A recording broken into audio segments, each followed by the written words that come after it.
ይምራናውን ቢያገባ ብለህ ብትል ኤብሮ ምን እንደሚላት ታውቃለህ? ባለ ማስረጃ ከች ይምራን አይደብርህም ልበል? ፈገግታ ሱና ነው።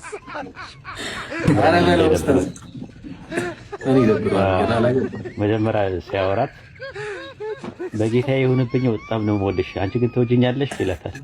እንዴ ምን አይነት ጥያቄ ነው? አልጠየኩሽም። ትወጂኛለሽ አልጠየኩሽም። ይኸው ጽፌያለሁ። ከፈልክ ኢብራሂም የጻፍኩትን ይኸው ተመልከት፣ ጻፍልኝ ይልሃል። አንተ ይኸው ጻፍልኝ፣ ይኸው ጽፌዋለሁ። እያንዳንዱ የተናገርሽውን ነገር ትወጂኛለሽ አትወጂኝም? እንዴ ምን አይነት ጥያቄ ነው? እኔ ሌላ ነገር አልጠየኩሽም፣ ወገናችን ነው የሚላት። ወገናችን ሌላ ነገር አልጠየኩሽም።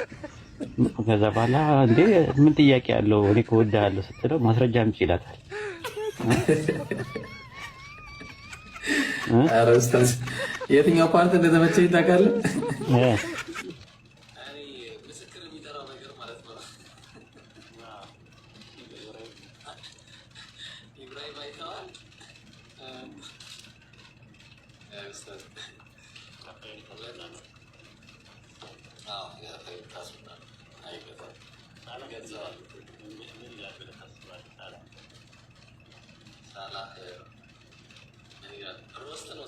روست